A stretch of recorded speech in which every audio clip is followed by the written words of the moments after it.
everyone. This is Gail. Welcome to my live stream tonight. Well, this is just going to be low key and casual.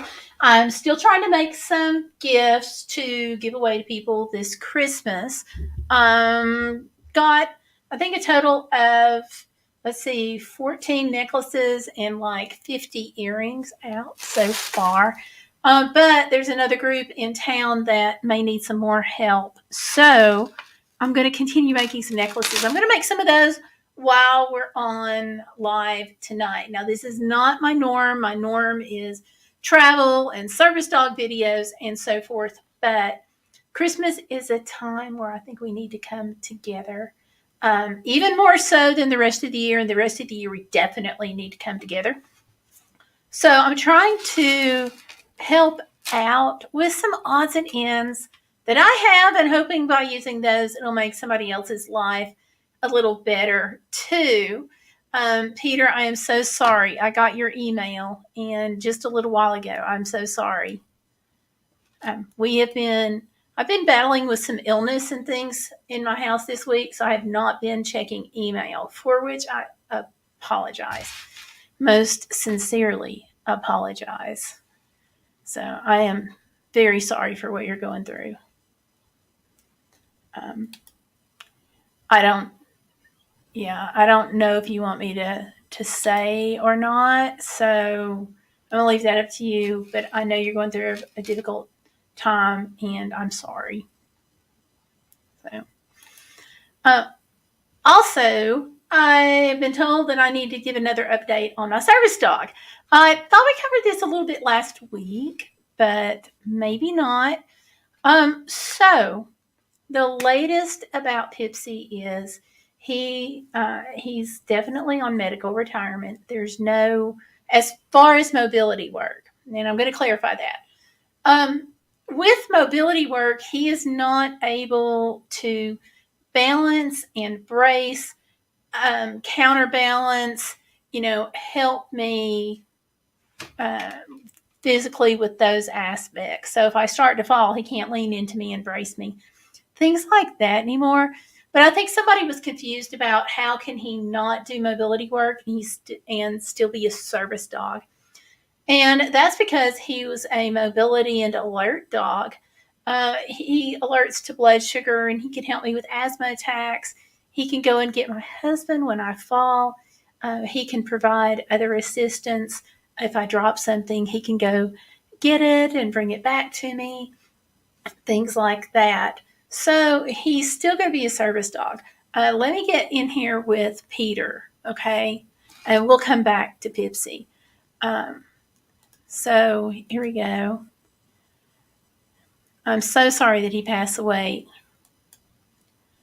Oh, wow. A week before your birthday is a really, really difficult. Plus, this season too. So I'm sorry.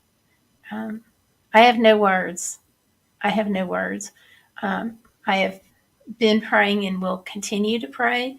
I updated it last week. I didn't have him on my list as being on hospice. And then I did go through and add him. And we'll continue praying for your family.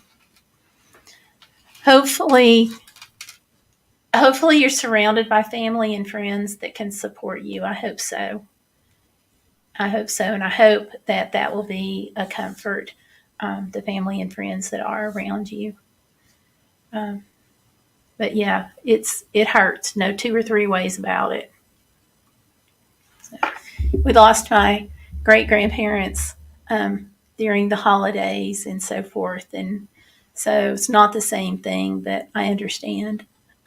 We've had several deaths, and so I understand that. But it's when you go through it personally yourself, it puts it on a whole different level, and I'm very sorry. Yeah. So let me get back to talking about Pipsie for a minute. Pipsie is not only a mobility dog. Like I said, he does the mobility and the medical alert. So he is still going to let me know if my blood sugar goes too low or if my blood sugar goes too high, which rarely, that's very rare. But he can still work with all of that. It's just the mobility end of things. So the retrieval, getting my husband, helping me with my when I fall. If I have a seizure, he can help me with that. He can do what's called DPT, which is deep pressure therapy, which is actually where he lays on top of me if I have a seizure because I have epilepsy. So there's a lot of things he's still going to be able to do that are very definitely service dog related. It's just the only part of it is we got to take that mobility part out. Of course, that's also the reason I got him. I didn't need as much help with, the blood sugar and so forth. I got him for a mobility dog. So that is, really going to limit him. So we are on the list. They're working on getting me another dog. I know somebody asked about that. Uh, so they're working on that. It probably won't be until this spring, though, at the earliest. Could even be, pushing back a little bit. And that's because when I told them, hey, I need another dog, at that point, they were like, oh. So what they have to do is go through their stock, basically, and look and see what dogs they have that have been successful in what I need. And Pipsie's is just a random kind of thing. So when they go through and look at that, then that we've got to see, like how old is the dog? How much growing does it still have to do? Where is the dog in its training protocol? Is it through the first stage, second stage, third stage, so on like that? And then they have to work on it going to social homes and so forth. So I need a dog that obviously isn't going to have a spinal problem, and I need a dog that is going to be tall enough to be able to assist me with mobility, plus have a good nose, because that's part of how and why he can pick up on everything else. So let's see. What happened to the new dog I just got?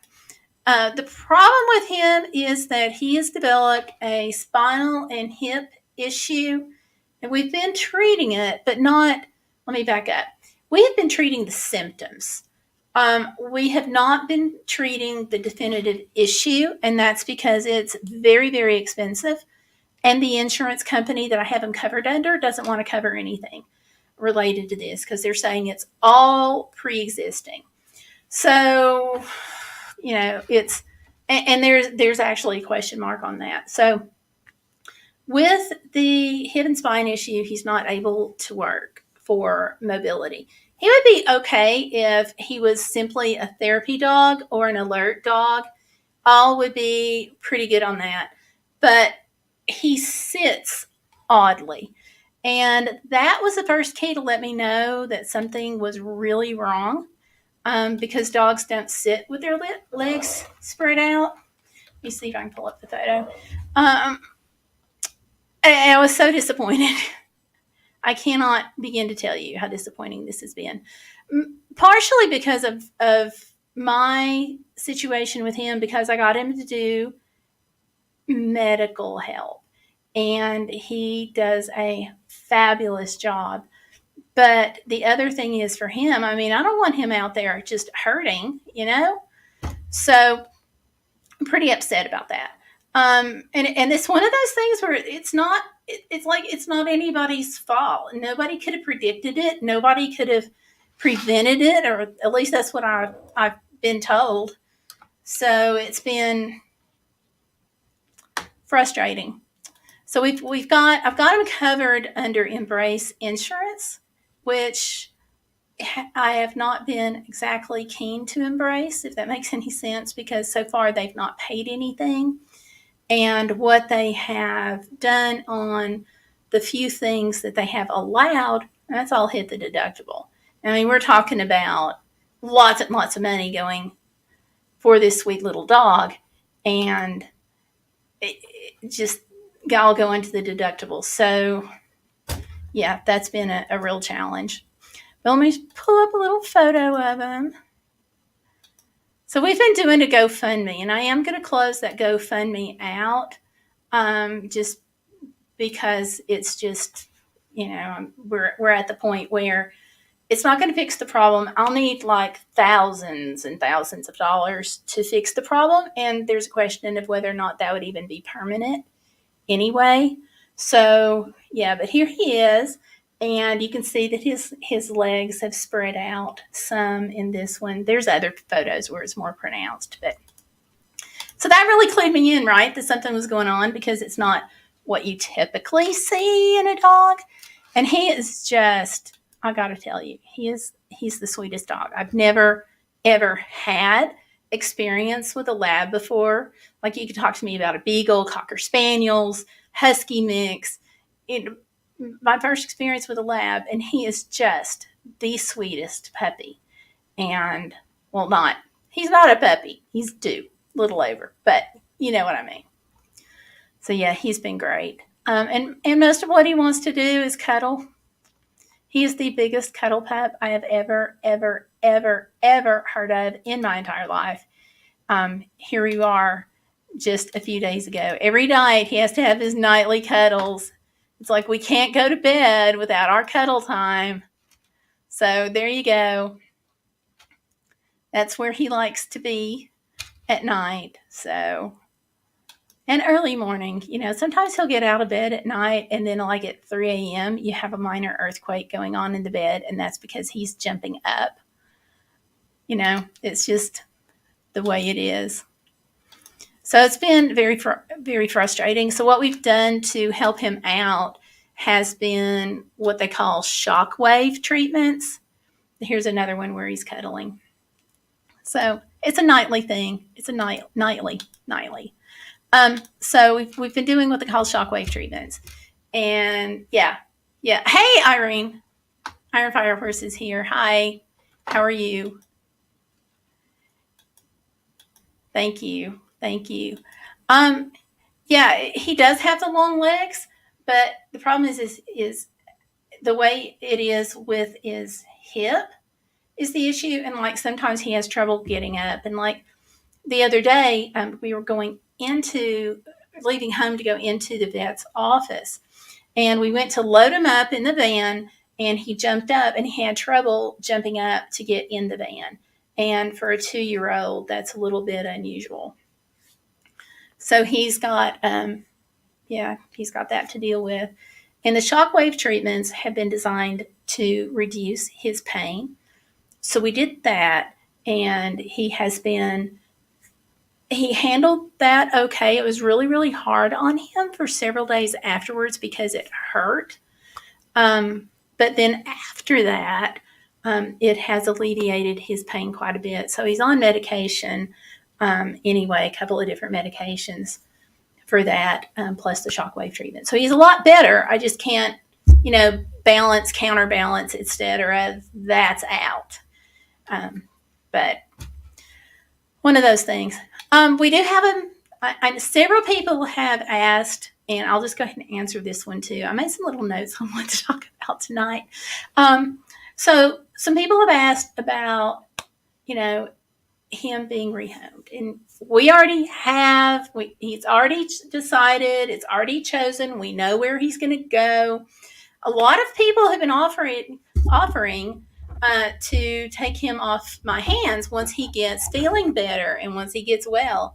And I'm like, we have, because like who wouldn't want a fully trained service dog just handed to you, But he's going to go to my daughter's. She's got several acres. She's got some vet med experience that she can draw on so she can spot if he starts having more of a problem.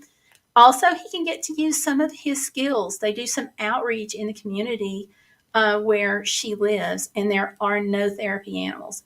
And so with the service dog from CARES, what they do is all of the dogs, their therapy dogs and their service dogs, are trained the exact same way up to a certain point. So he's already got the therapy dog training. Now, at that certain point, they branch off, and some dogs go to become therapy dogs, and that's their career. And others go on to become service dogs. They go to another level in the prison and so forth. And so he's already had the therapy dog training, So he'll be able to do that. So he's going to get to use some of his training.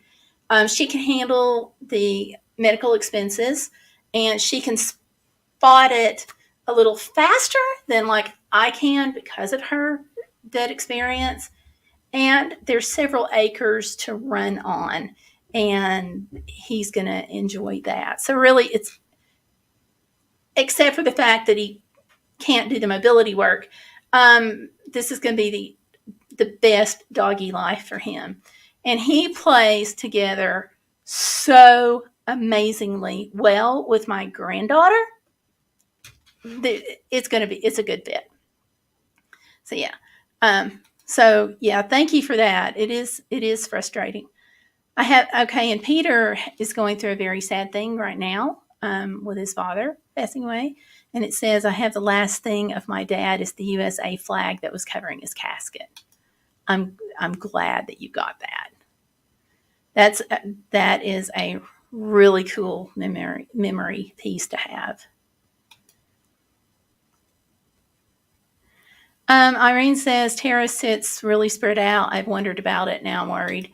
Don't worry. Just mention it to the vet next time you go.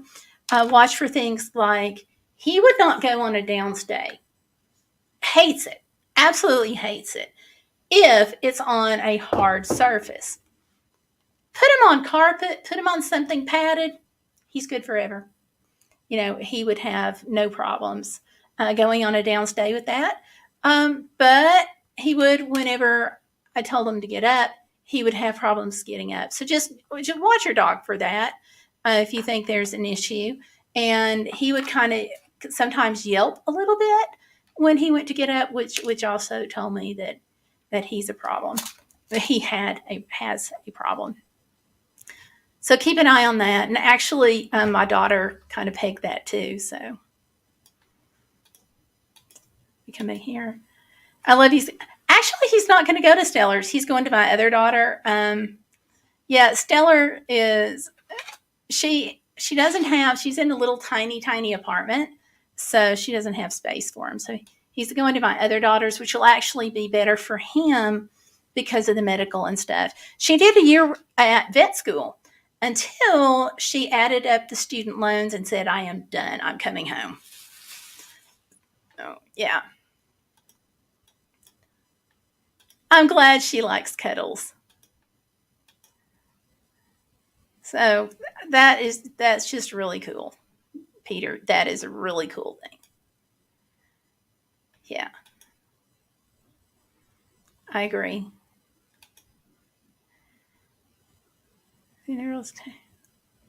Okay, you take care.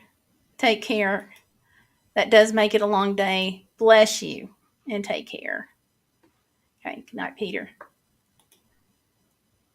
Yeah, definitely still in the family. So I'll still get to see him, and I'll get updates and photos, and but it's really going to be the ideal dog life for him.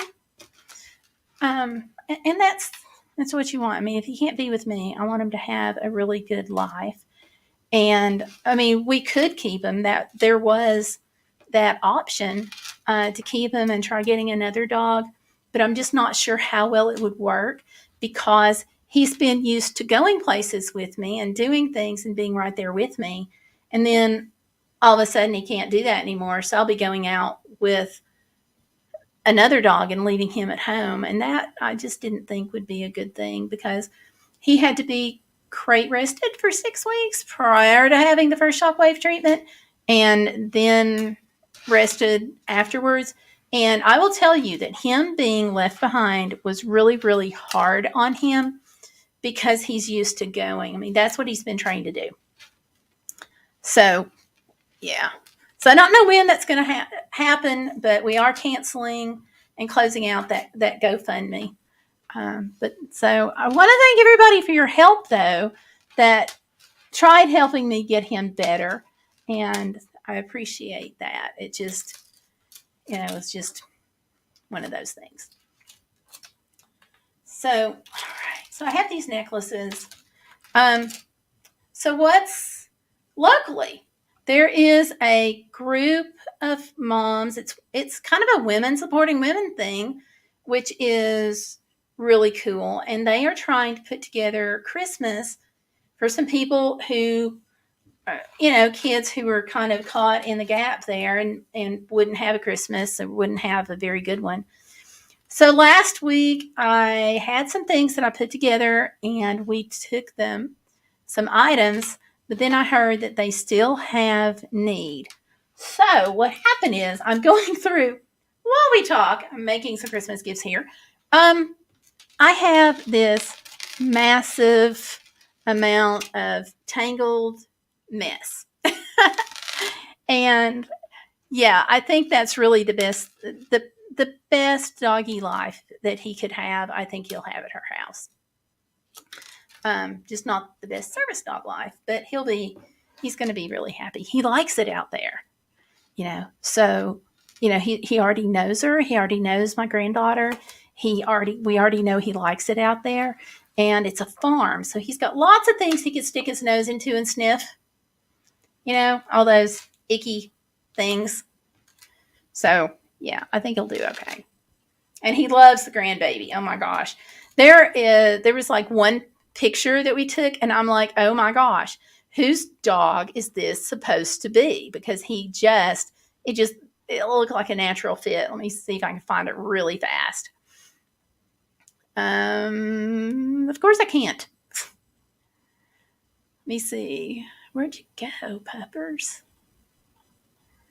So anyway, I don't see it really fast, but there's this picture of my service dog and my daughter and the baby, and he's just right in there, and he's trying to lick the baby. It's just so cute. But anyway, so yeah, I think it will be. I do, but you still worry. I mean, this is like he's like a kid. You're still gonna worry. So yeah. It's all right. Okay.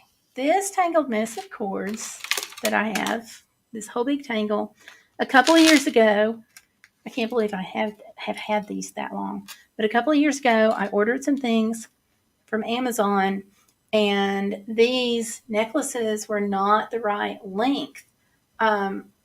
It said 18-inch with the extender, so I took that to be that the 18th inch or 18-inch and the extender is what it said. And I took it to be that it was going to be 18 inches and then the extender would make it 20. So I contacted the seller and they didn't realize that it really sounded like that, but they looked at it and they agreed with me. So they were like, just keep these and sent me some other ones. So I had these. And I found a big bunch of charms that I didn't know I had. So, like these are camera charms. And I found those, and I found a bunch of other charms. So what I'm going to do is I'm just going to make some necklaces that are charms, and they can put these in stockings, and then any extra that they have that they might not want can go to a local charity thrift shop. So like here's one of the charms. It's a horse. So I'm going to horse around with it, with these things. I'm just going to be a little horsey, right?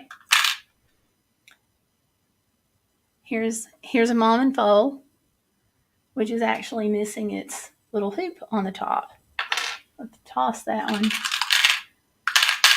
So this will give, this will be good. Let's see. Here's another, just a horse head. And I don't even know how long I've had these because, like I said, I forgot I had them. So I don't even know how long it's been. And then there's another horse head there too. So not quite the van life stuff I usually do, but I think it's important to try to help people, anytime plus at Christmas. So Same with that word in good customer service. Yeah, and they actually went back and changed the listing. I think what they did was they took the listing down and then reworded it and put it up. But I don't remember for sure how they explained that they did that. But anyway, they did that. And so now I've had all of these bright colored cords that I couldn't use. And now I can, because kids can use a 16-inch necklace. And then with the 2-inch extender brings it up to 18 inches. But yeah, and I thought it was nice of the company to say, yeah, look, we messed up. And so I got to keep it. You never know. You never know when you're ordering things, right? Like, how is this going to go? So I'm glad that it all worked out, because I was like, I didn't want to have to go the hassle of packing it back up and sending it, but I certainly was willing to do that, you know? So, all right. So I'm going to have 1, 2, 3, 4, 5, 6, 7, 8, 9, 10, 11, 12, 13, 14, 15, 16, 17, 18, 19, 20, 21, 22, 23, 24, 25, 26, 27, 28, 29, 30, 32, 34, 36, 38, 42, 46, 48, 52, 46. So 56 is what I've got. I don't know if I have that many charms, but we'll see. So I ordered like a bulk pack of 100 of these. So yeah. Whoops. Some of these, the hole is so big and it's perched so right that all I have to do is put the cord through the hole, basically, which like never happens. It just never happens. So yeah. And then last week, for those of you guys, if somebody tunes in that was saw me last week, I went through and it was an appreciation live stream. And Irene, I mentioned you in it because I appreciate you all. Because without you all, I wouldn't have a channel. I'd be bored and driving my husband crazy. So I went through and I have got books, and I bought some food, which I still need to get to the pantry. And I bought some books and some other things to give people at Christmas.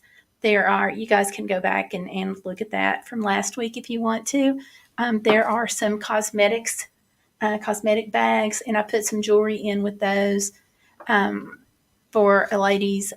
They're at a transition home out in further south in Tennessee. And then sent off Gail Bailey has a channel in Southern Living, and I sent her 20 pairs of earrings also for Christmas. So yeah, so there we go. And I did that in y'all's honor, because like I said, if it wasn't for you all, I wouldn't have a channel. And I appreciate you, and I appreciate your support, being here, watching the videos, participating, being in the chat, leaving comments, liking, sharing, subscribing, all of those things. Oh, yeah. It really helps. And so that's how I wanted to say I appreciate you.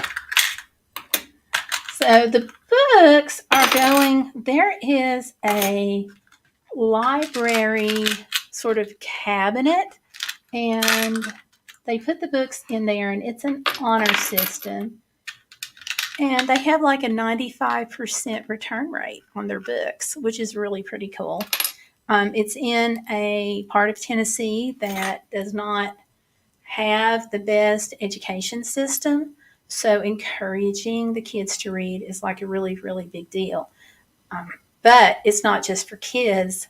it's for adults too. Anybody can go get a book and take it home for however long they want to, and then bring it back and get another one. And it's really working for them.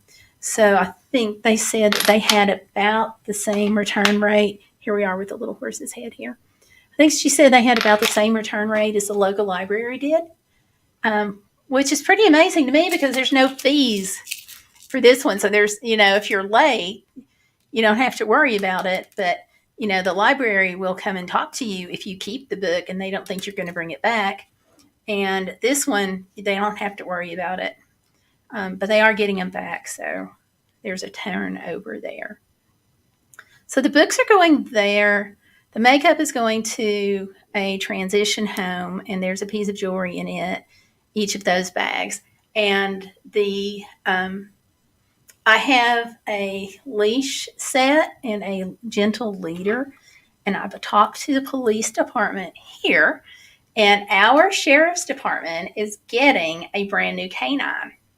So they are setting him up right now. I think it's a him, pretty sure that's what he said, the officer said. So they're getting him set up now, so he's going to get to have the leash and leader and so forth that I have. So that's exciting. And they're like, nobody ever thinks of the canines. And I'm like, I'm thinking of the canines, So super excited. So, thank you, Irene. She says she watched it later and it was a great idea. I appreciate the way you did that. Really good idea. Thank you. I did it a couple of years ago, maybe 3 years ago. It's just that, at my house, the past 3 Christmases, it's been illness central. So, even this Christmas, my husband's getting over being sick. We had him in urgent care 1 week with a respiratory thing. And then we had him in urgent care the next week for the other end of things. So in 19, I had shoulder surgery, and I think I just wrote the check and made the donation. And of course, we all know how 2020 went. 2021, I had the whole oxygen and so forth. Was kind of a big deal. 2022, COVID came back to live here again. Not as bad as it did the last time, though. So, all right, there's the horse one. So finally, I get to do the live stream. I'm so excited. That's awesome about the Canine Gift Coup. Yay!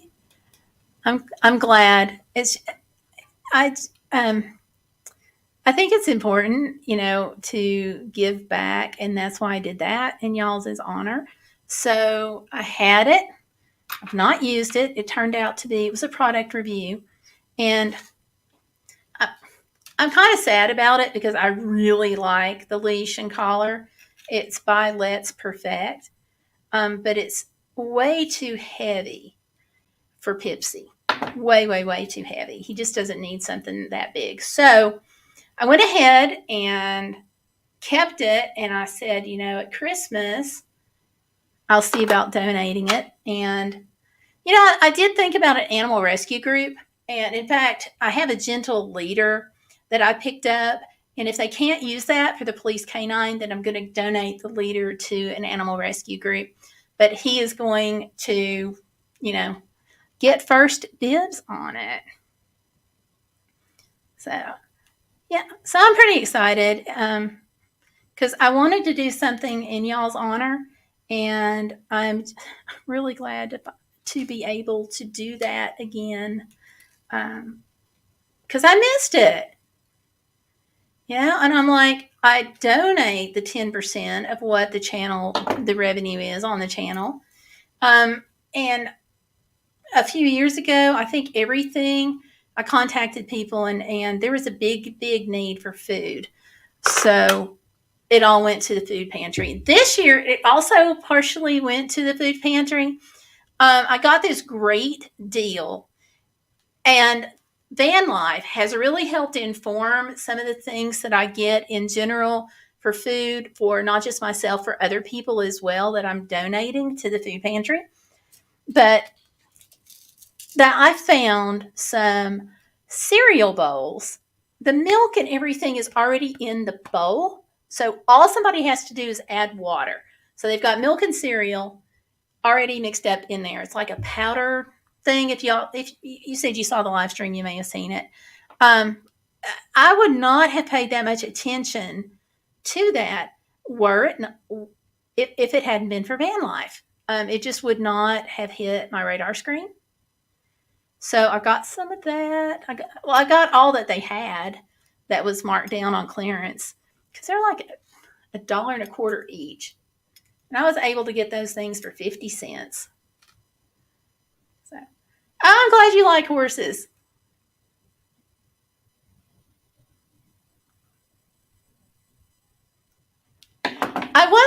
I wasn't sure. I think like when I first got to meet you here in the chat, I think I thought that you were Iron Fire Horse was a train because I've heard trains called Iron Fire Horses because they were iron and they had the steam. So um, fire, controlling the steam and so forth.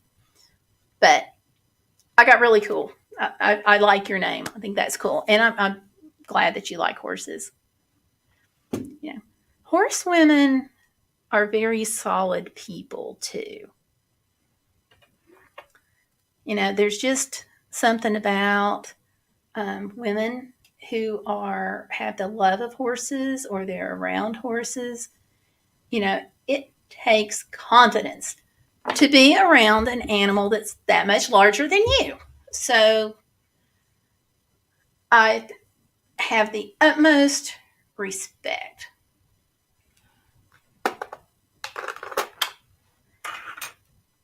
Let's see. It's true, though, all those things make a difference. Yeah, I think so, too. And this particular pantry where the food is going, it's a 24/7, no questions, no qualifications. You just go and get the food. If you have extra food that you don't want, you can leave it. The church does take donations. Obviously, they're going to take this one. I haven't gotten out there to do it yet. I'm going to make a video, and the weather's not been quite cooperative. And I chose that one specifically because anybody can go anytime, and you don't have to worry about a thing. You just walk up and take what you need and go on about life. And that's important to me. I mean, we've kind of talked about that before. So that was important. So, because sometimes we just make things too complicated. But in looking at the cereal aisle for van life cereals and stuff, when I saw that, I mean, yeah, they're a little expensive, but that's your whole breakfast right there. You're not having to have refrigeration. And back when my refrigerator went out, that was kind of a big deal. So all of a sudden, I'm on this trip going to Alaska for the church, and the fridge goes out. And so I'm having to buy ice and this whole mess. But that's when it really hit me. I already took a lot of stuff with me that was non-perishable, but that really helped solidify more of what you need when you don't have access to refrigeration or don't have access to easy refrigeration, I'll say, because you can always buy ice if you have the money and the time and, all that. But it was such a good, frustrating learning experience to be in that position because it really opened my eyes to, okay, what do I need? And I always have said, ever since I first started working with people in poverty, with the ministry center there, back when I was doing it, I always said, don't give, if you're going to do macaroni and cheese to the food pantry, don't give something that they're going to have to add milk and butter to, right? But it really hit home when I was dealing with the refrigerator issues. And so everything that's been uh, that you don't need refrigeration for has been like even more made more prominent in my thought processes. So it's just weird how like van life can inform so much of the rest of your life. And I keep saying that if we were in an area like up here, Southwest Virginia, East Tennessee, that area, we have mountains and lots of shade trees. So we don't get huge amounts of midday good solid sun like they do in like going out west and so forth. So it wouldn't work here. But I if I am ever in a place where there's more sun serving in an area, then I want to teach people how to make a solar oven to do things like, even if you don't cook in it, even if what you do is you heat water for ramen or tea, if you've got tea, because people who are poor get tired of water too. Um, then that will be something that would really help them out. But and it's super cheap. I mean, the solar oven that I made, cardboard box, some insulative material like newspaper, and foil. But you don't have to use foil. Like you could use mylar, anything that's shiny like that, just nothing that's going to give off any kind of toxic fumes or toxic gases. So reflectix and so forth. It was so helpful. Oh, you're interested in the solar oven. Okay. And let me back up too. As you were saying, okay, it makes a difference. Yes. Not always lots of daddy girls up here that should just stick to stuffed toys. And I gotcha. Yeah. And especially for our single disabled folks, the ready single serve is important for sure. I agree. Interested in the solar oven. Yeah. It's cheap and functioning. Glad you reminded me. I watched that part where you're talking about it. Awesome. So, with the solar oven, obviously you're only using sun. I don't know if I would cook anything really major in it, but some people do. Like I've seen where people have done like hot dogs and so forth in the solar oven, and I think that would be something that would be really good to teach people who are homeless about it, because it would give them another option. Options are important. And I think even like a church group or a Girl Scout group or Boy Scouts, if they're looking for a project, they might be able to make some solar ovens.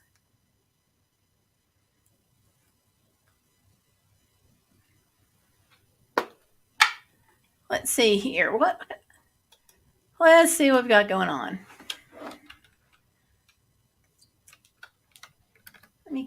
Let me get over here to the non-YouTube side of our live stream.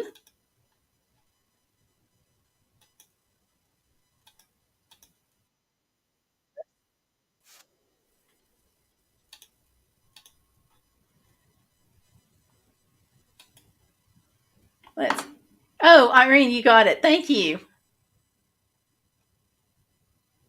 Thank you for doing that. You did what I was just fixing to do. Found it better to say it was for the kids. Makes sense. People are more likely to give to kids. Still, the stigma that poor adults make bad choices. Yeah, and there is a lot of stigma to that, and there shouldn't be. But that's just my little rant there. No, go ahead. I appreciate you doing that. No, yeah, because there shouldn't be any stigma, honestly. And you've heard me. I've grumped about that before. And that's one of the reasons why, this whole stigma thing is one of the reasons why I like supporting this particular food pantry that I'm giving the things to, because it's just so open. You just walk up and do what you got to do, and So there's no stigma. And I think sometimes it's really, really hard. I know when I worked in a food pantry for not the ministry center, but for another one,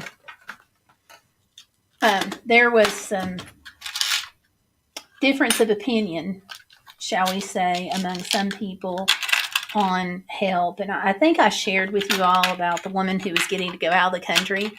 And my supervisor walked by and said she doesn't need a food box if she can afford to go out of the country. And what had happened was she had a new grandbaby, and her whole family had gone in and they had a bake sale and they gave her money and all of that was going on so she could go see her grandbaby. Her son was in the military. So, yeah, she got a food box. I was like, I'm not playing that game.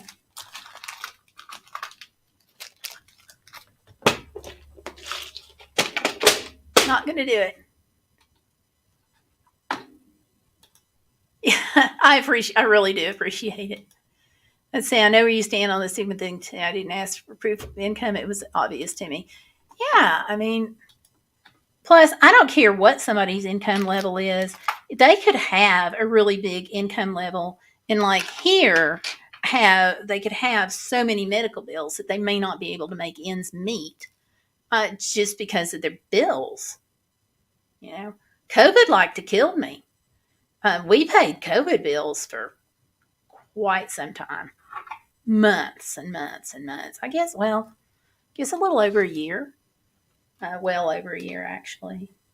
That way, had it in 21, and we paid it off in December 22. So, however long that was. Um, so a year, easy.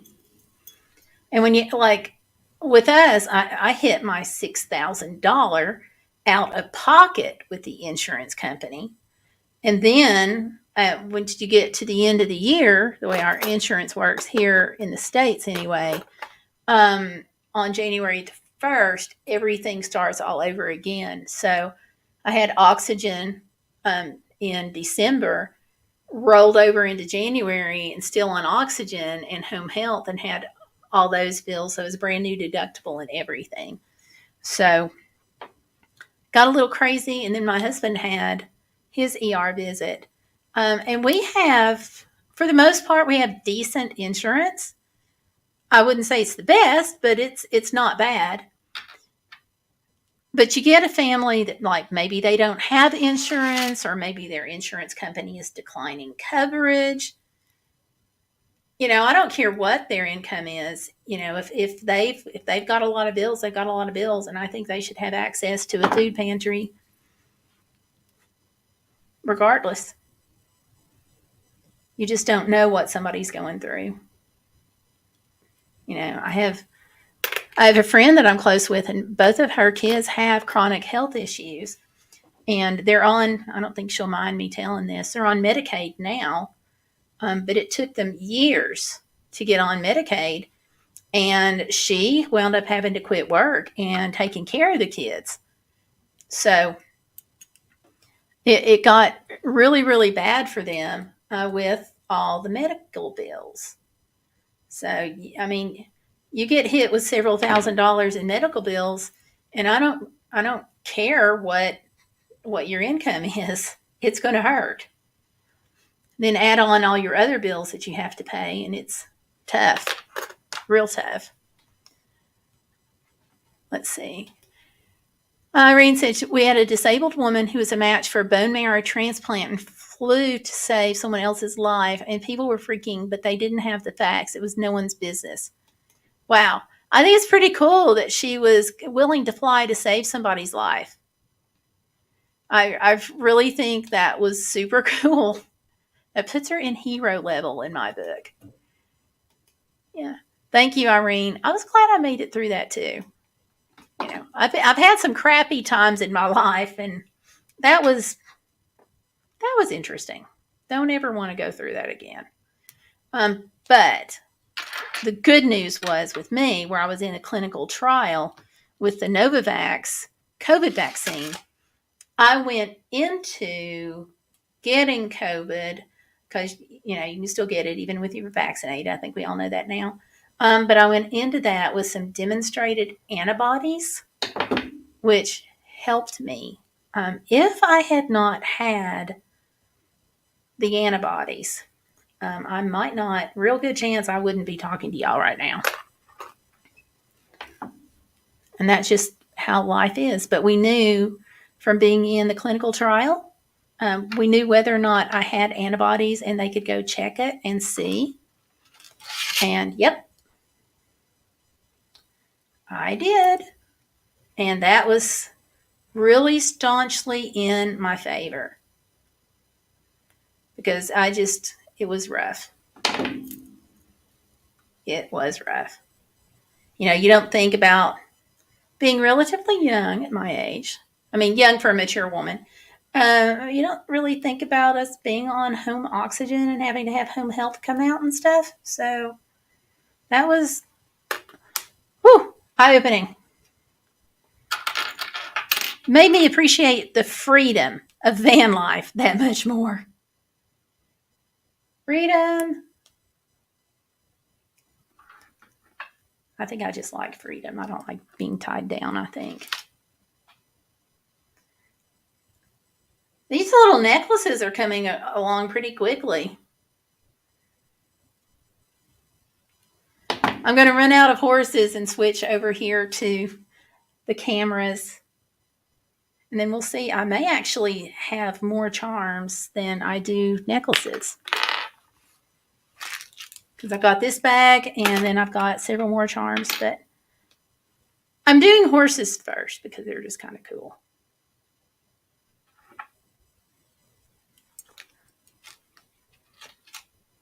Obviously, these are all going to be girls. I can't imagine boys wearing a horse necklace, but they could if they want to.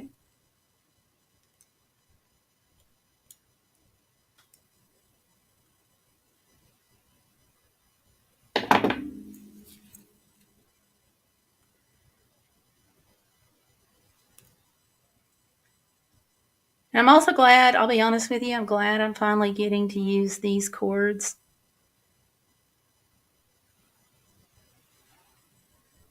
They're cute. I guess it's just all been sitting here waiting on me, and I didn't even know it. Let's see. It's different there with healthcare. I didn't have to factor in medical bills. You just don't get it here at all often if you're poor. I think I like your healthcare system better because you don't have to worry as much. Like if you don't have the $100 to go see a doctor here, you're in trouble. And that's why a lot of people have to go to the emergency room because the emergency room has to see you and they have to bill you. Now, it doesn't mean you're going to have the money to pay that bill, but they have to see you. And then that just puts a drain on the whole system there. Let's see. Irene says, let me get back up. I thought it was awesome. She did it too. She could hardly walk and lived in excruciating pain, but she went for the test and followed through. Definitely a hero in my mind too. I think that's cool. I really think that's cool. Plus, it's also nice to know that there are people who care enough about other people to do something like that. I mean, it's really, there are nice people in the world. We just hear more about the negative. Okay, let's see. The loops on these, I think, are big enough that the cords can fit straight through. Yep. These are the little cameras. If we need them, I also found some heart charms that I didn't remember having either. There's the camera. I don't even know what I got these for. The hearts I do. I got them for earrings, but I don't know why I have all these charms, but I'm glad I do. Let's see. That stuff. Okay, Irene's saying that stuff is all covered here, if you get a doctor to say you need it, not many doctors here like working with the poor. It's bad. Yeah, we have some doctors here who definitely don't like working with the poor. And you can tell it when you walk into their office, you can tell or what doctors are more likely to see poor people because their offices are not usually as nice. And I hate to say that, but it just ticks me off to no end. Um, you'll have a more pleasant environment if you go to a doctor that accepts insurance because people have more options when they have health insurance. And if you're poor and you don't have health insurance, you have to see whoever's willing to see you at a price that you can afford, and that doesn't leave any money left over for cleaning carpets and painting walls and keeping your office necessarily looking as nice as it could, which is a whole other rant. So let's see. Irene says that her healthcare system is great for those who can access, which is the majority. The poor can go to the emergency bit, often get no real service, but at least they don't get a bill on top of the abuse. Yeah, here you get a bill. And like, even like victims of crime, it wasn't until 19 late 1990s, which, okay, I know for some of you all that hear this live stream later, you're going to think that's really been a long time, but it's not. But it wasn't even like late 1990s. Crime victims were still getting ER bills when they had been a victim of a major crime and had to go to the ER. And that, fortunately, was fixed. Oh, the doctors that will get bullied out of the area. It's really bad. That is crappy.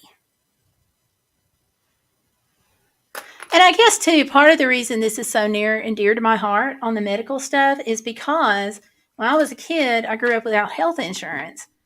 So unless I was dying, I didn't go to the doctor.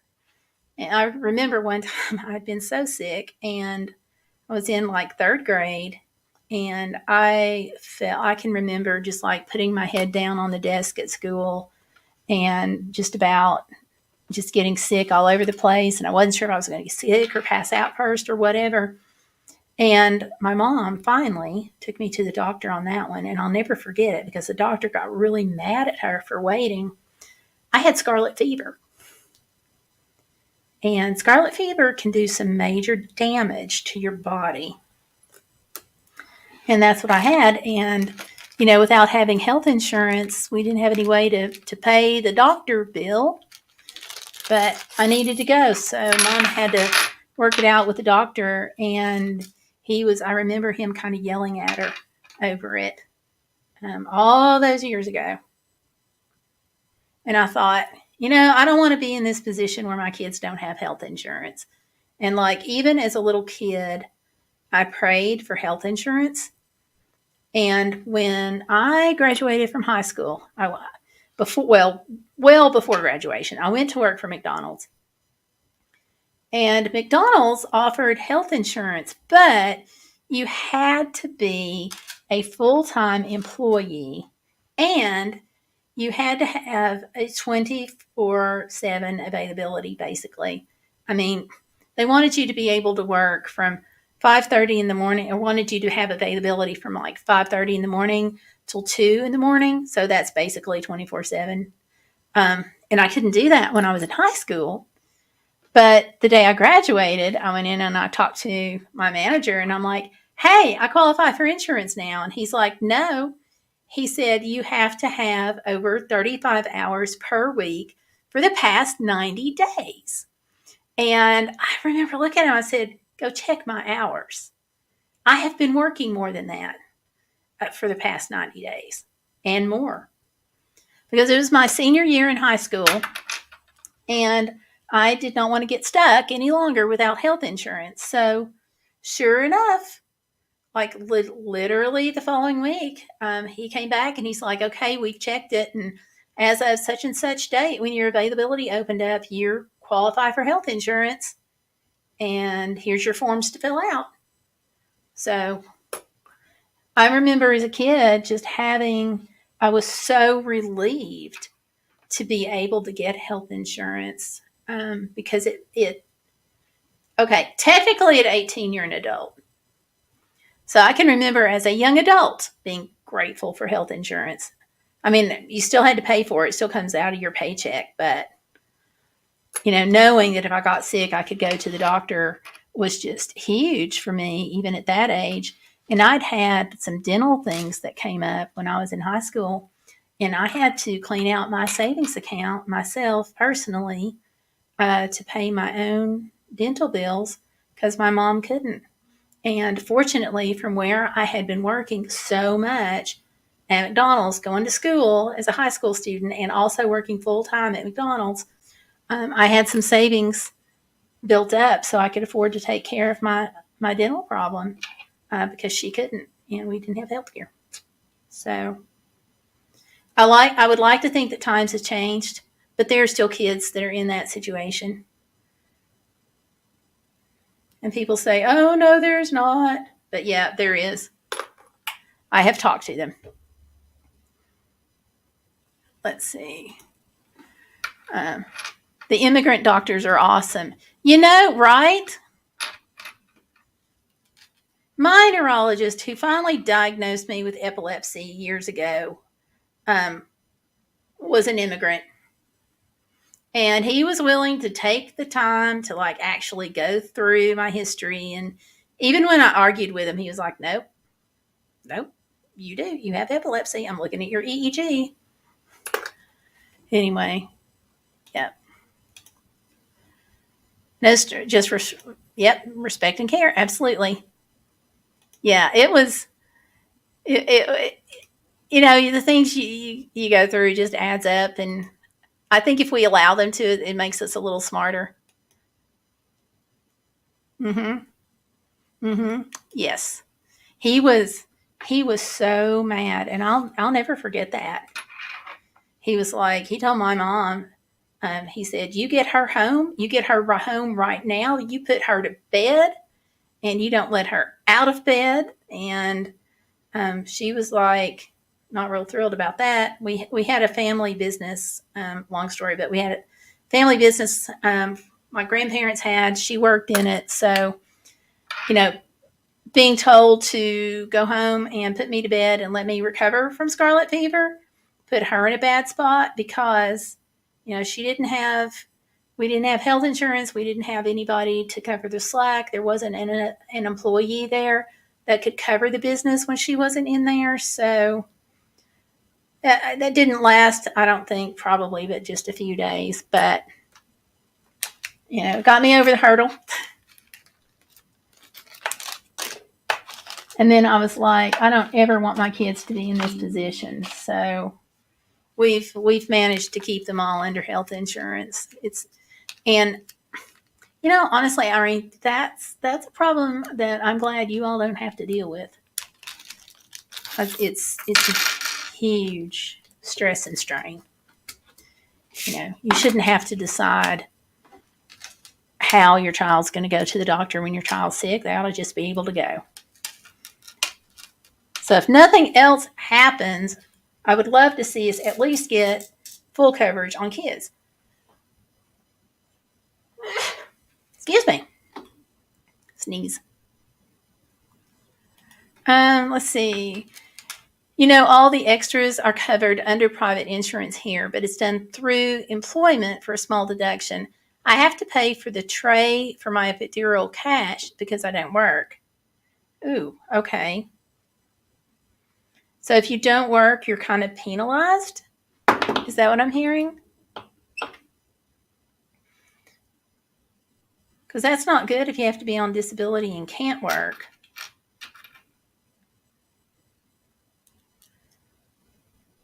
Okay, so I've done all the earrings that are the horses, And I've done all the earrings that are all the necklaces that are horses and all the necklaces that are cameras. Now I'm starting on the little heart necklaces.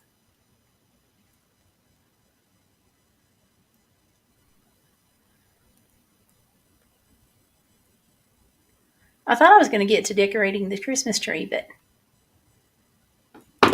I've still got some of these to do. But that's okay.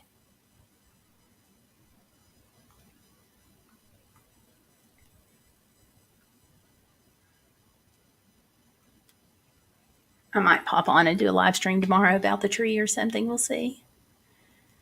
And she says, dental, physio, occupational, optometrist, oxygen, anything. Wow. Wow. See, we certainly don't get that here. Like, I waited for a few years, even with insurance. I had an abscessed tooth that kept giving me problems, but I literally waited on that for a couple of years because we didn't have like the deductible and so forth, and the out of pocket of what it was going to cost to get it fixed. So that was difficult. But I did find out that if you have an abscessed tooth, or at least it worked with me, if you keep putting mouthwash on that dental area, it staves off having to go to the dentist as much. So that's what I did. I kind of leapt. So, okay, you can't see that very well. But I've got some heart charms. So that's a pink glittery heart necklace for a kid.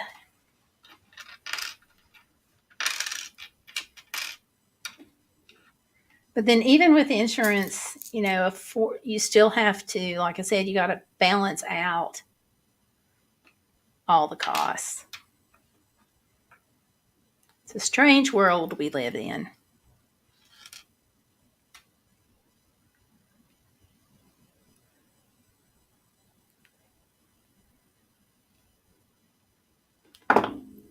And normally on these, somebody's going to comment, I know, and let me just head it off. Normally you would have 2 pairs of pliers manipulating the little jump rings. I have 1 because I misplaced the other pliers. That's just me. That's a good word. Yes, we're penalized for being disabled, LOL. The federal government just brought in dental for anyone who makes less than $90K annually. That is awesome. My disability has dental, but it's basic, and the dentist won't take you on. That's not good. Yeah. Here, we have this thing called remote area medical, and it is a nonprofit group, and they'll go and they'll set up, I don't want to call it a camp, but they'll go and set up for like a weekend, and I forget what they call it. They'll take over like a stadium, and people will come. They won't start seeing anybody until like Saturday, and people will start coming early that week, trying to get in line for a parking space just to try to get a ticket, just to try to be seen. And dental is huge. They only have a set number of spaces, and it's all volunteers. And the only thing that they will do is pull your teeth. Well, I think that actually they've gotten in with a couple of dental hygiene programs now, so they might do some cleanings. But I know at one point they only pulled teeth because that's all they had time to do. And that had the longest lines and the longest wait. And right up next to that, at least at the one I volunteered at, vision was right next to it. And it was just heartbreaking. And, I was there, and you never know, like I said, you never know what somebody's going through. But I was there, and people I knew were there getting help. So here I was volunteering, and here they were getting help. And one couple in particular, I saw them dodge me. I came around the corner, and I saw them, and I got a glimpse of their folder or their tag. I forget what. But anyway, they were going in to be seen. And um, they turned around and they went another direction. So I went around too, and I was like, "Hey, so and so's name. I'm so glad you're getting to come here." And they're like, "Oh, whoops, we don't have health insurance at work, and he's been having an abscess." And I'm like, "I'm so glad you're here," you know, and did my best to try to help them feel better. But that is it's a remote area medical, and it has such an interesting story behind how it got started. It was actually started by a guy who got hurt out in the African bush and had this long walk slash ride before he could see a doctor. Yeah, it was going to be like a couple of days. Well, then he developed this nonprofit, remote area medical, and realized that people in the U.S. were having as hard of a time getting in to see doctors as the third world countries, some of them that he was serving. And that's because the best medical care in the world may be right down the street. But if you don't have an insurance card to open that door, then it may as well not be there. So, yeah. So now they're huge. They do all across the U.S. and they do clinics. Clinics, that's what they're called. Still do the third world country work, and it's just fascinating. Yes, we have free pulling teeth thing. It's horrible. Yeah, I mean, I'm glad people can get there and get the help, but we need to like something needs to happen before it gets to that point.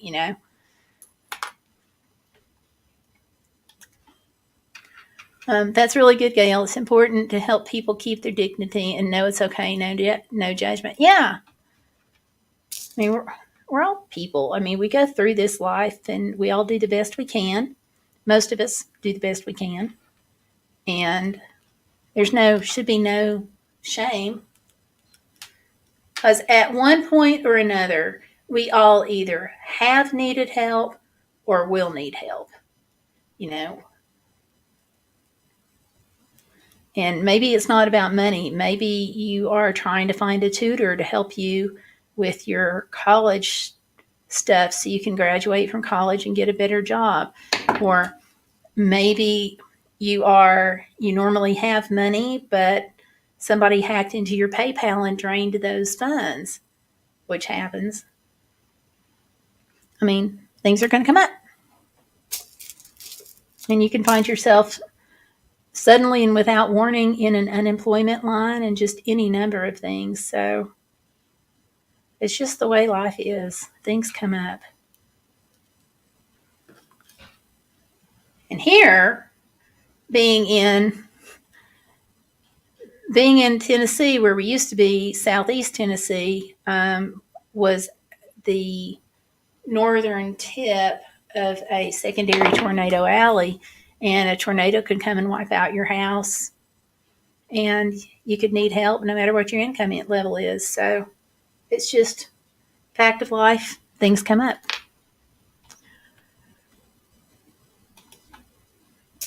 She says, it's like that here. That's why mental health has gotten so bad. It's also covered by private insurance, at least the really good programs and beds. Yeah, now mental health is a whole other thing too here because a lot of companies don't want to cover it. And that is something that really needs to be covered.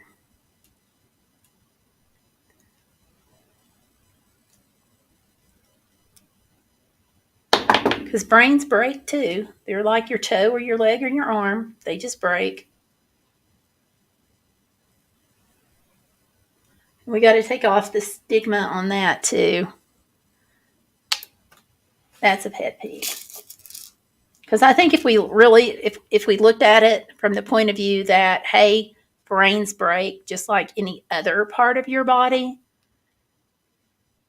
then that takes away some of the stigma too.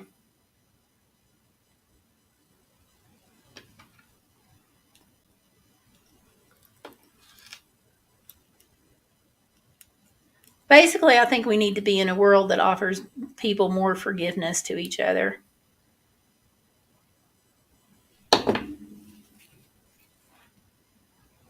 Yay! I've gotten the all the charms done for all the horses, for the photography, for the hearts that I picked up, and now I have 3 more necklaces, and I will have had all of them done. I think I've got some chickens.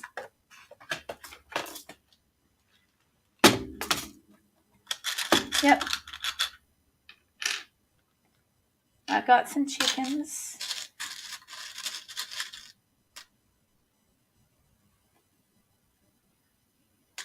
Yeah, chicken charms are bigger. I'll do those. Those are kind of cute. Can you see that? That's what we got. Let's see. I've got 3. Let's see. It's like the hair mental health. Gotcha. When I first got into the mental health field, they were dumping out the institutions. I think they went too far that way. Yeah, a lot of ours have closed too. And it stinks.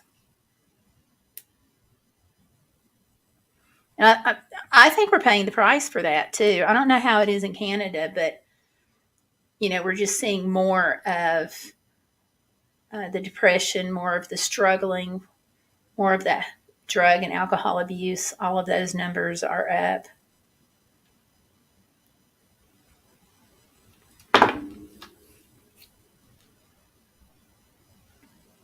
But we have this whole idea that, okay, well, maybe every other part of our body could break, but our brain's not going to. And if it does, it's because of pick a stigma. When I just really think it'd be a whole lot healthier if we just said, okay, yep, every part of your body can have a problem. That's just life. Let's fix it. Similar to the States. Ouch. That's not good. Because we struggle everywhere in our healthcare, but I think that behavioral medicine, the mental health, is where I think we struggle the most. Maybe not, but I'm not a pro. I'm just me.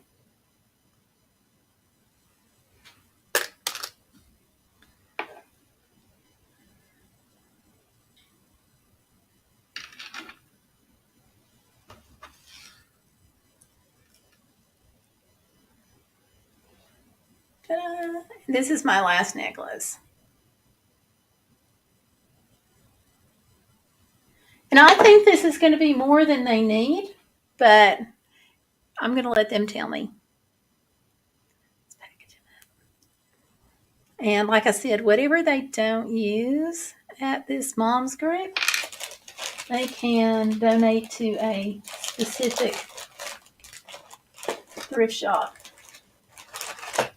Because there's one, it's a charity thrift shop, and they put their profits go back into the community. So they help fund some food pantry items and different things.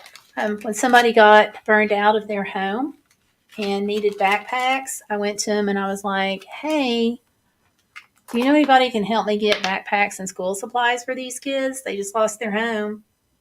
Because everybody thinks about stuff when there's a fire. They think clothes, blankets, and things like that. And those are obviously super important. But they forget about notebook paper and pencils, and really getting kids back to normalcy is having those things so they can just go back to school with everything they need. So I went to this thrift shop here, and they were like, yeah, just take them Walmart, get them some shoes, and bring us the bill.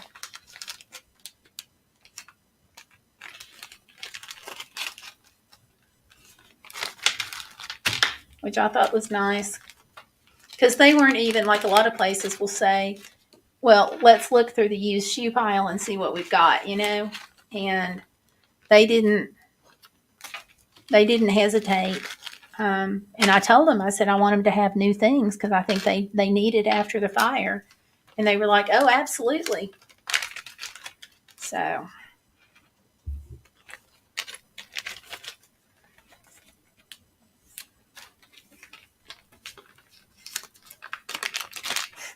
I may run out of plastic bags,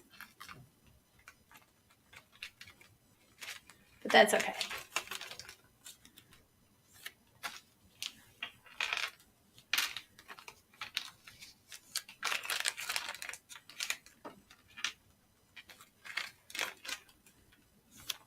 So to me, this is all like bonus stuff anyway. So I'm really glad that I've got it. Because I forgot about the charms. And of course, I had the cords kind of by accident there. Hey, Valerie Reese is in the house. Hi, Valerie. How are you? Let me get this. Hey. I'm putting together some necklaces. The kids that I did the hats for and the scarves, that organization is short on getting things for kids for stockings and so forth. So I'm making more jewelry. I was just telling Irene that, whatever they wind up not needing can go to a particular thrift shop here. So, yeah. You're knitting. Good. I will get this yarn to you in the mail to you, but it is going to be after Christmas. And I put some odds and ends together. So I've got it. Oh, and that is something I will tell you. I gave some extra hats and things to the moms group that's doing Christmas for the kids. And they were thrilled because I didn't know it, but one of the things that they were trying to do is get blankets together for the kids. And I just found that out when I met her to give her this stuff. So she was really glad to get the hats and stuff. So it's like, well, if I'd had time and knew it, I could have made a blanket.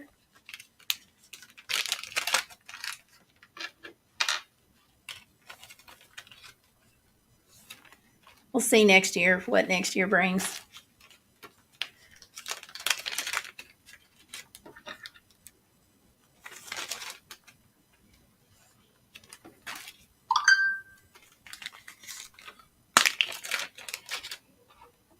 Let's see.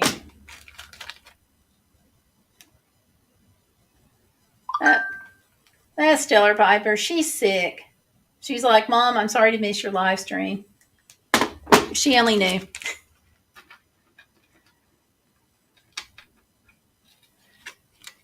I'll message her back later and see how she's doing. There's so much crap running around, germs and stuff. Whoa. I'm starting to get these tangled. No.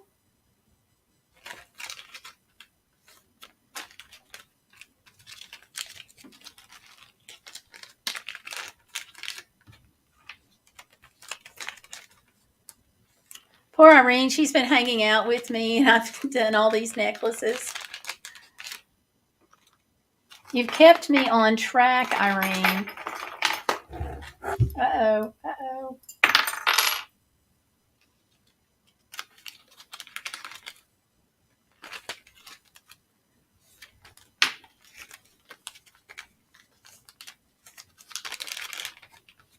Thank you.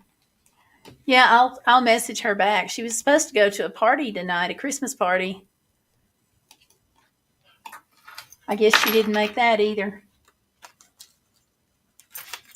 But y'all know how it is. When it's winter weather, the germs start coming out. It leaps and bounds.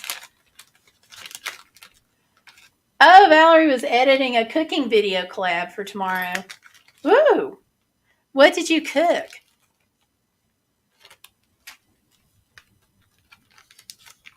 What did you cook up?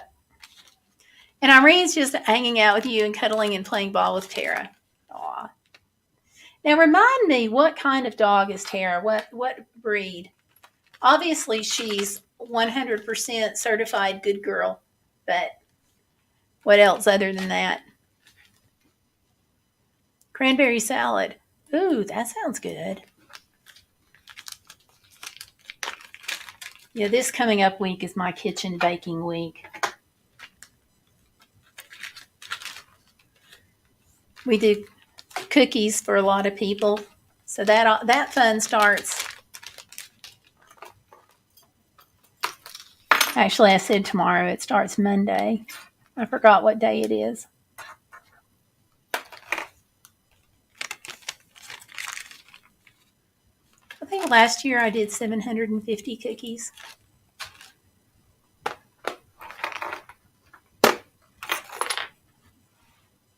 I'm going to have to look and see how you did your cranberry salad because that sounds really good. Ah, great Pyrenees. Yay. Pears are wonderful.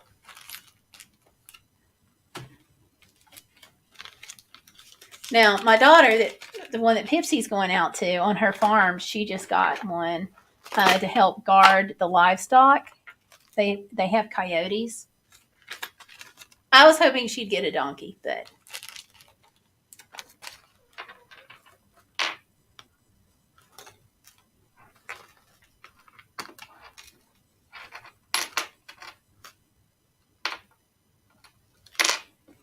let's see. 6 months today. Happy birthday to her. As big as the shepherd next door.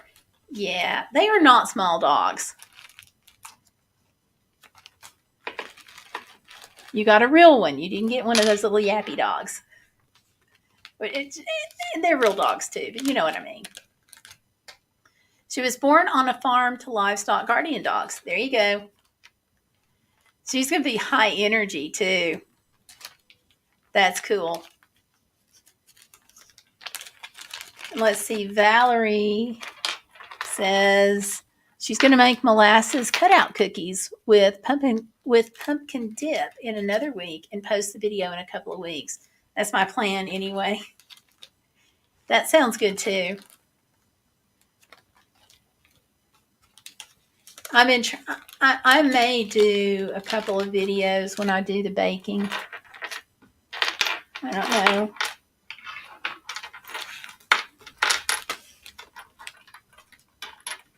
We'll see how much I want to clean my kitchen and film it. I got to clean it, sanitize it and everything before I start cooking, but I just feel like if I'm filming, I have to have more cleaned off and stuff than I normally would. Because if I bring in a 6-foot table and there are boxes of Christmas presents around it and stuff, then I don't feel as bad if it's just me. But if I bring in a 6-foot table to put cookies on and I want to film, then I want to make sure that I have all the stuff out from behind it and stuff too. Y'all know what I'm saying.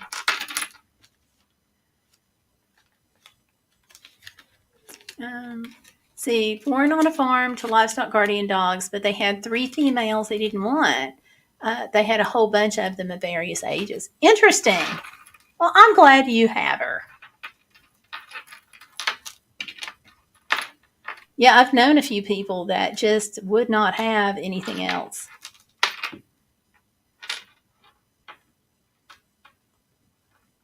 They're so smart, too. Like, my guy, Pipsie, I mean, I love him and he's cuddly and he does what he's trained to do, but sometimes I swear he's as dumb as a box of rocks. But he really wants to people please, and I think that overrides part of the rest of the situation.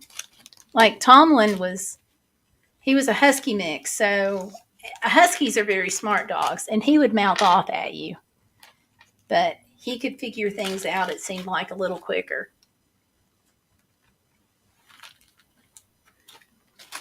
But he was also, I think his intelligence made him a little bit less reliable at times. I mean, labs are smart, but I don't think I don't want to. I don't want to hurt anybody's lab's feelings. Labs are smart, but I don't think they're as smart necessarily as like the Huskies, the Grand Prairies, the Malamutes, those Arctic type breeds. You know, Newfoundlands are very, very smart. Cane Corzos, um, German Shepherds, all very, very smart dogs. But they're not as cuddly for the most part as this lab. I've never, ever seen one that was this cuddly. Aw, come on. I just made a big mess. There we go. Got it. They are totally smart. They have a total mind of their own. I can see that with Piers. I really can.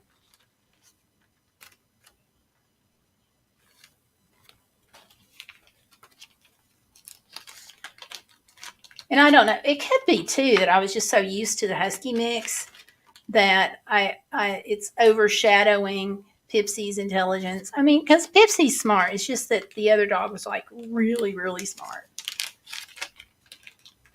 I guess that's a better way to put it.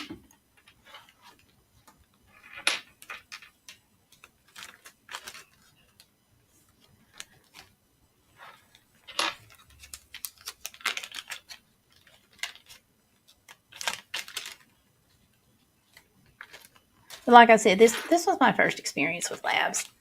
I have no idea what I'm going to get next time.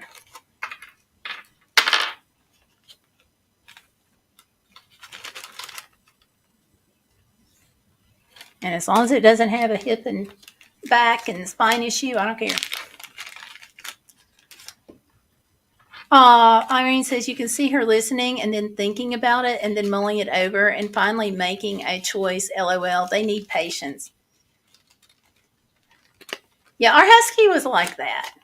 You could see the wheels processing. I remember one time I fell in the yard and he came over and we had been walking and I tumbled and I had dropped the leash because I fell, and that's what you do. He came over and he like is sniffing me and he like does his little headbutt and he gives me a couple of kisses and does like this whole, "Are you okay, Mom?" And I'm starting to get up and you could see him realize that I had dropped the leash and like you could see that glint in his eye. And I thought, oh no, and reached for the leash and just kept on reaching because it was gone. It was, he had taken off. It was quite a number of hours before he came back because he would do this thing about running in circles around the house and he would come and he would stop and he would look to make sure we had not left. And if he thought we did, he'd come on up to the carport and he'd just lay down until, we came back, which usually we did just kind of psych him out. But yeah, you could see that glint. And I understand that peers are the same way. And that's not something you see really with Pipsie. It's more like cocking his head, trying to figure it out, and staying with his head cocked, trying to figure it out. He does, of course. Now, some things he does like really, really well. Like if he thinks I'm too covered up, he'll paw my covers off. Stuff like that. But yeah. Let's see. This is a totally new experience for me, Gail. I'm always wondering if she's okay or if things are normal. So I've been researching a lot. Yeah, they are smart. I looked into those a couple of years ago when we first found out that my first service dog was sick. I was like, okay, what might I want? And I'd heard about the Grand Prairies, and I looked at German Shepherds and some others and started doing some research. And that's when that and some health things came up, and I was like, I don't think I can, like, physically train a dog. And then got to looking and decided to go with one that was program trained, and wound up costing about the same, honestly, to get a program trained one, that I didn't have to pay trainers on. So it worked out. She's wondering about reflections in glass recently. That's so cute. She'll figure it out. She'll figure out it's her. Probably pretty quick.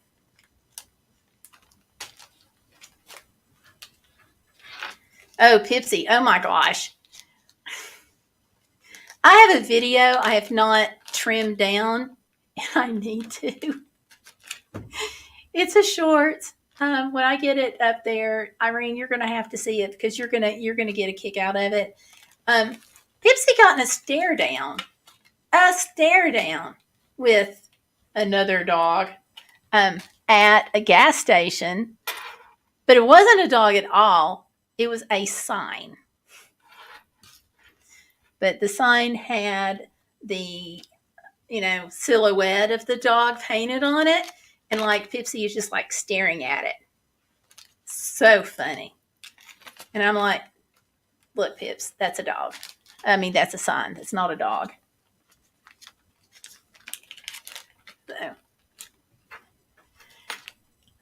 Irene says, I would ideally have had a trained dog. I hope this works out in the end. I hope so too. And I'll tell you, Cares, which is where I got mine down in Kansas, some of the guys that had been in the Canadian military came and got their dogs from Cares.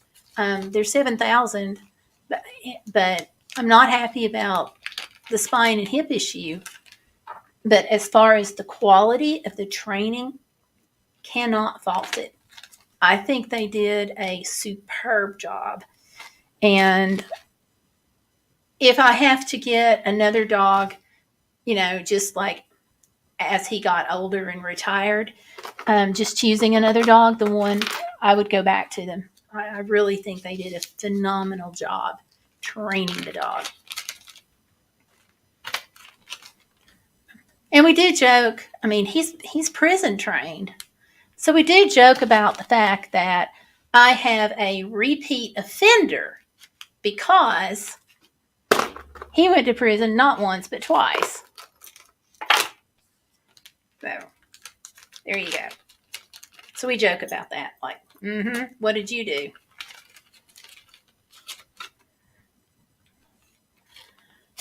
I couldn't afford that. They're covered for military and veterans. I didn't realize they were covered. We couldn't afford it either. I sold tons of jewelry. That's why I have so many beads and stuff left. I sold tons of jewelry and did all kinds of things, auctions and everything, trying to raise the money to get them. The other thing is, oh my gosh, honestly, God took care of us on one big part of it, and I am so grateful. We have the RV, so we knew that we were going to take the RV to Kansas, but you still have the cost of where to park. So you have to be in Kansas for training class of 10 days. So you've got, you have to be there the night before. So that's your 11th day to pay.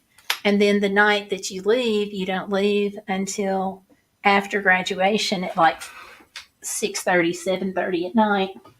By the time that ceremony is done. So we wound up with 12 nights. And it is expensive, as you all know, for hotels. So they have a city park campground. It is donation only. Irene, if you're ever down there in Kansas, it's a donation only. So what they do is they ask if you're going to be there for 5 days. They ask for a $100 donation if you can do it. So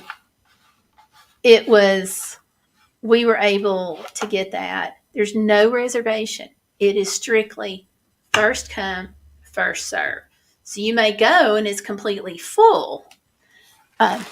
But we pulled in, we got a campsite, thank God, and got everything all set up and whatnot. And so we went in and talked to him, and I'm like, I understand if you're here for 5 days, it's $100. So we're going to be here, you know, 10 days for class, a day on each side, so 12. So I guess that's like $200, right? And she looked at me and she's like, no. She said 5 days on up to whatever the maximum length of stay is. I forgot. That's all $100. So for the $100, we had water, a dump station, and utilities. And that's all we paid for that whole week. And I just feel like God took care of us because, I mean, there was space. And we're talking about a nice travel season, being out there in June, which was a nice time to be there. You know, families out on the road. And there was no guarantee that we could get anything.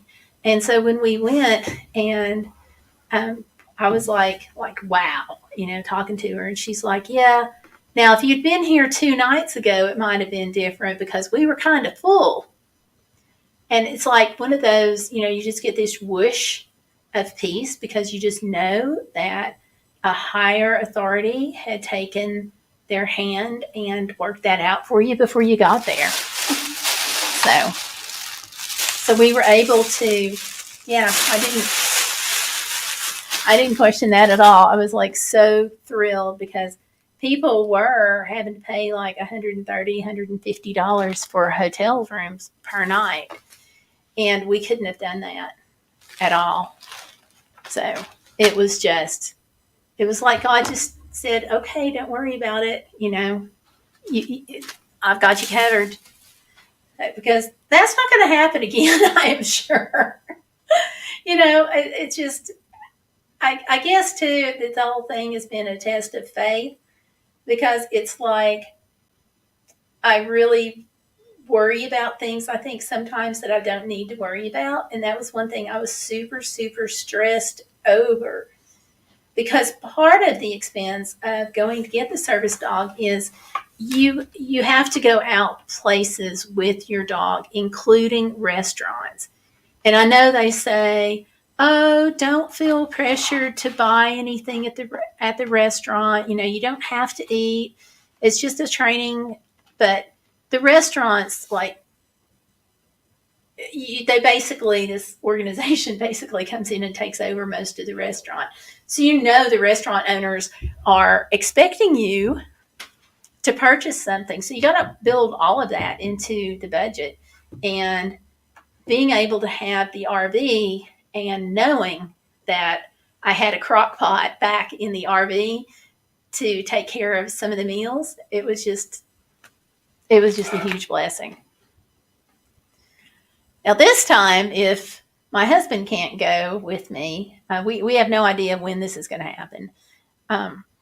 And there are certain times of the year that my husband is tied up for work things that he can't get out of. So if he can't go with me, then I may wind up having to do a hotel room. A girlfriend of mine may go with me, which will mean a hotel room. But if he goes, it'll be cheaper. So we'll see what happens. I'm not going to worry about that until I know like what date and stuff because of just remembering that feeling of walking in there and just having that whole wish really of peace just kind of like come swooshing down and knowing that God had that, you know? So, yeah. Let's see. Irene says, I've been blessed in a lot of other ways. I always get by amazingly. Even getting Tara was like a little miracle. I always have to just let go and let God, and I'm still here and my needs are met and then some. And see, that's huge. That's huge. Not just huge that your needs are met, but I think being able to realize it. Now, I'm sure you're like me, and there are times when like everything is falling apart and you're like, whoa, you know, what's going on, God? But being able to have your needs met and realizing it is huge. Yeah, I hear you. I hear you. I absolutely hear you. It helps. Let's see. I've got, I need a bag to bag this in. Hang on a second. I think I have a bag.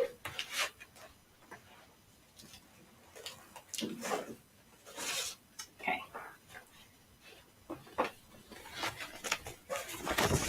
I'm going to put the necklaces in the bag.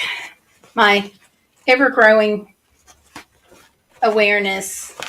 I've got all these reusable bags here. You know, I think too, I was looking at Christmas presents. Honestly, little side rant here.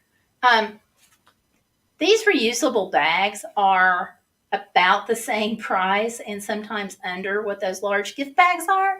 So I've decided that this may be my last year to buy so many paper bags. I may just do the reusables and let that be part of the Christmas gift. And they can, whoever gets it will have the bag. They can do something with, use it for groceries or whatever. All right, put them in here. 1, 2, 3. I forgot how many I did. 4, 5, 6, 7, 8, 9, 10, 11, 12, 13, 14, 15, 16, 17, 18, 19, 20, 21, 22, 23, 24, 26,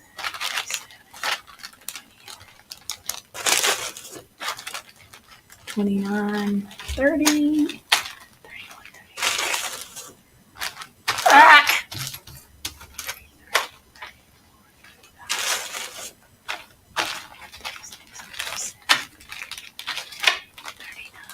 40,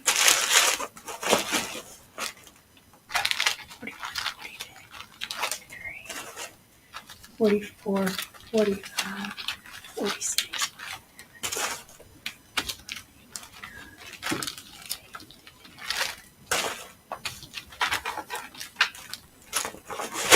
I got 56. So, yay. Well, I mean, why not use the reusables? They may not be as fancy, okay? They may not have the cutesy little Santa Clauses and stuff on the side. They may say things like passport to your national parks. But at least they're not something that's just going to be thrown away. So, all right. So this is going to go to the moms group. And y'all, I put the jewelry in the little plastic bags, and I had just enough, the right number. That'll never happen again, right? So yeah, that's great. Job well done. Yay! I just hope the kids have a good Christmas. That'll help. That'll help. And I no longer have all the cords laying around, which is good because I've got tons of other stuff laying around. Works out on lots of levels. Lots and lots of levels. So, all right, you all, I'm going to go check. John's in there cooking unchaperoned, so I'm going to go check on him. And so your collab's going to be up tomorrow. Is that correct, Valerie? What time?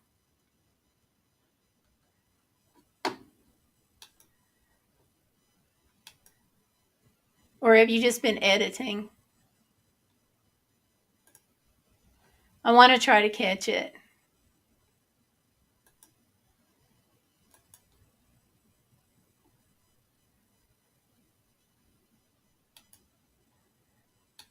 Let's see. Scheduled for 9 a.m. Okay. Yeah, it's 9:30. So 7:30 to now, it's close to 2 hours here. So sorry to keep you all. I usually try to hold it to an hour, but Irene, I like talking to you. So kind of got that. So yeah, thank you for hanging out though. So 9 a.m. your collab goes live. Awesome. So I don't know if I'm gonna I don't know if I can do that at 9, but I will try my best to watch it when it goes live. So all right, you all.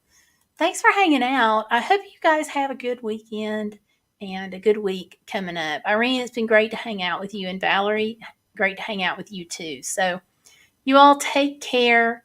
And if I don't talk to you beforehand, have a wonderful, Merry Christmas. I'll be back on Saturday, but there you go. Yeah, I was okay. I may be busy trying to do live stream stuff with John for setting up his church. They've been having some challenges with their streaming. So that's where I may be. So, all right. Well, thank you all again. Y'all take care. And again, have a great Christmas if I don't talk to you beforehand. And thanks for hanging out. I'll talk to you soon. And remember, always it's hashtag be bodacious so you don't let life get in the way of living, no matter how much it tries to, right? Take care, y'all. Good night.